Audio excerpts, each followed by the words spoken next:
Hi, Jonathan York, by Financial Partners, looking at investment markets. The Ukrainian-Russian dispute is really taking center stage. And, President Putin has really been quite clever now because he has recognized the two sort of independent sort of states or regions, if you like, within eastern Ukraine that were very pro-Russian.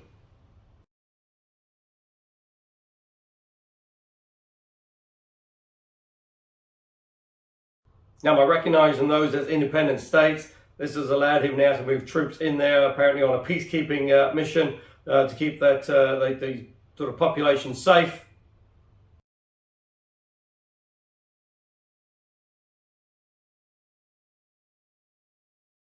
But obviously what that does as well, it just increases the proximity of Russian troops to be able to cross the border and have a mass invasion of Ukraine.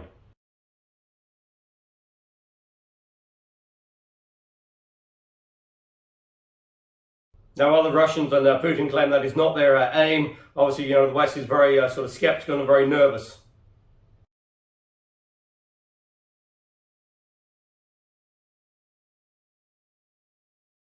The sanctions have already been applied, certainly from the UK, and the EU is looking at that as well. Germany has looked to cancel a gas pipeline as well.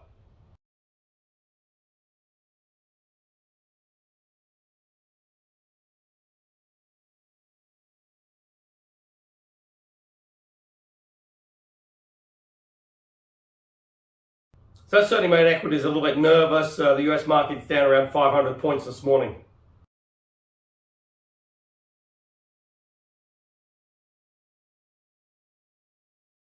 So against that backdrop, obviously oil is obviously traded higher, and that's adding further inflationary pressures out there. And it's just going to be very interesting now to see the Fed when they meet in March, which is only now just over about 3 weeks away, to see if they increase interest rates.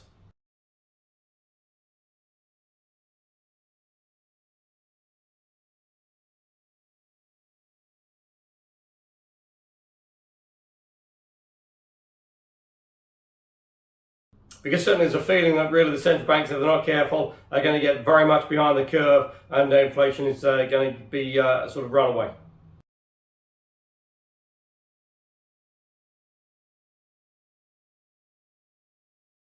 What is quite interesting though is that, if you look at the 10-year, that's still trading around sort of 190 to 195, so it's not really sort of pushing much above that sort of 2% level.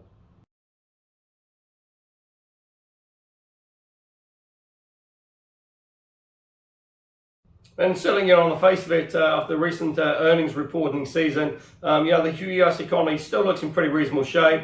And certainly, if you get another strong employment data coming out early March, then you certainly expect the Fed to pull the trigger on interest rates in their March meeting.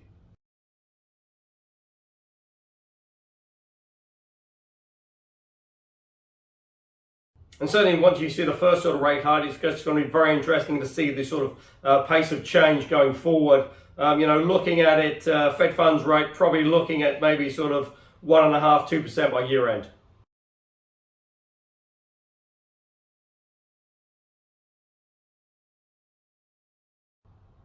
So as previously mentioned, oil is well above that $90, sort of $92 and change now. And it's just going to be interesting if there was actually a mass invasion of Ukraine to see whether oil would actually spike above $100.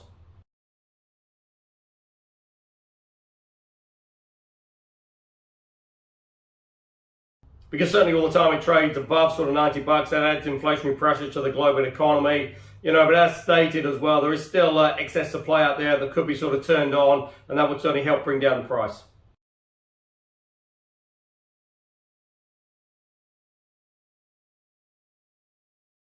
Now, Boris Johnson has really been quite sort of, fortunate that you've had this Ukraine situation sort of pop up, because that's certainly taken the pressure off him and his party for his sort of, unauthorized COVID parties and get-togethers during the COVID lockdown.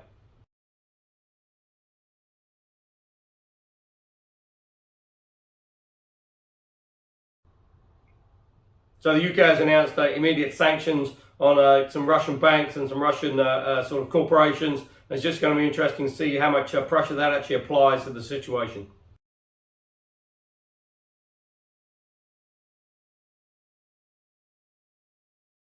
But again, overall, the UK economy looks in pretty good shape.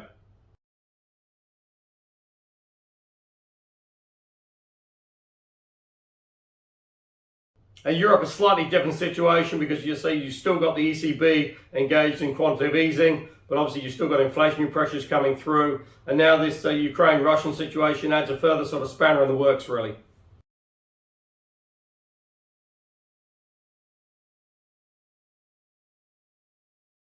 Because at present, Europe gets about 30-35% of its gas supplies from Russia.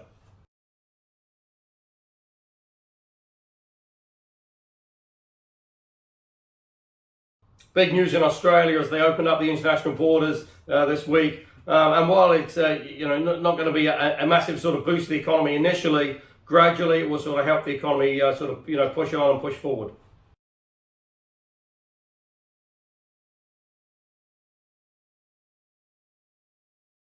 Because certainly with international tourists now coming back into Australia, there will be money spent.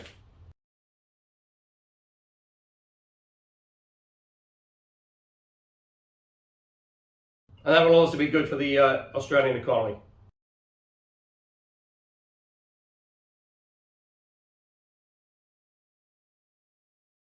Now, that's certainly not the case in New Zealand. Still, international borders are closed, and potentially looking at reopening maybe sort of end of March, April time. But at present, we're just at the start of this sort of Omicron outbreak. Cases have gone from sort of 200 to 300 a day. Now we're averaging just over 2,000 a day.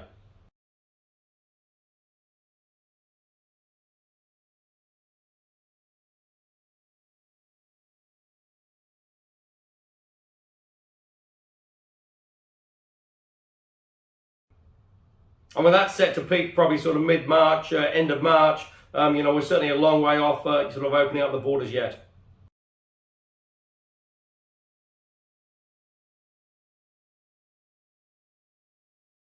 Now that's obviously putting huge pressure on the hospitality industry and tourism industry here in New Zealand.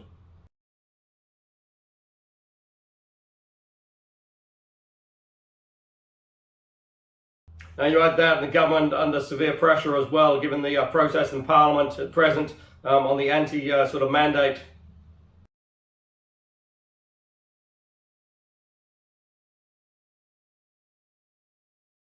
And while the government's books apparently were looking slightly better than anticipated, you would have to say probably for the next 6 months, given the number of businesses that look like they're going to close because of the COVID outbreak, it's just going to be very interesting to see how that sort of plays through.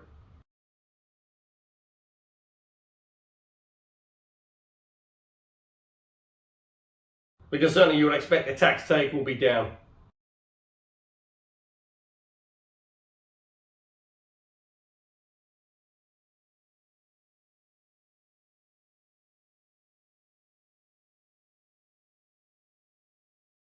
And certainly if that is the case with businesses closing up, that adds fresh pressure to the government as well.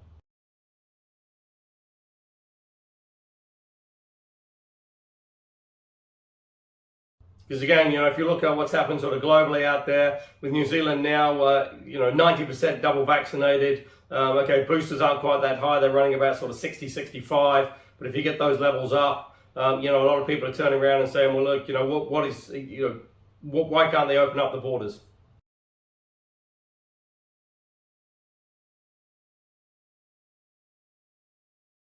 Now, added to that as well, you've got the Reserve Bank meeting today, and it's just going to be interesting to see if they do put up interest rates.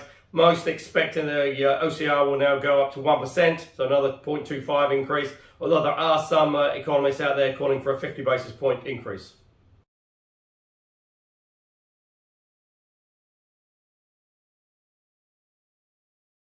Now, if you did see a 50 basis point increase, that would then see the OCR would have increased from sort of last sort of September time, when it was 0.25 up to 1.25.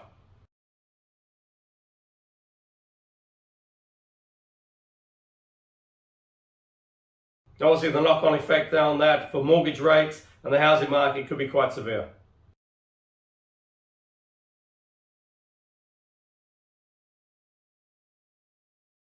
And that's really the fine balancing act the Reserve Bank has, that while they're trying to keep to its sort of dual mandates of sort of inflation and employment, certainly the housing market, while they're not trying to sort of support the housing market, they don't want to see it crash as well, because potentially that could force the economy into a bit of a recession.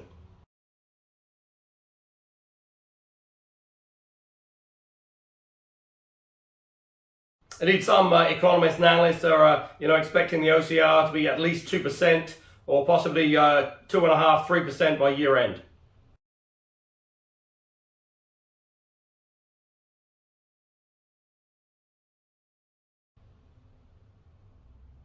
Now, if that is the case, pretty much the Reserve Bank is then increasing interest rates every time they meet.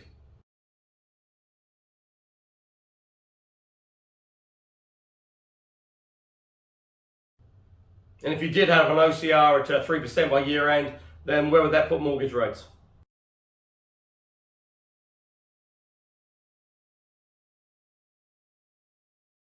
And what would it do to the housing market?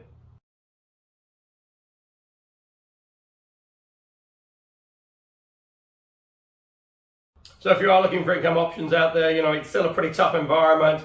If you are looking for income options, go to the website www.bayfinancialpartners.co.nz for lots of interesting articles. I look forward to speaking to you soon.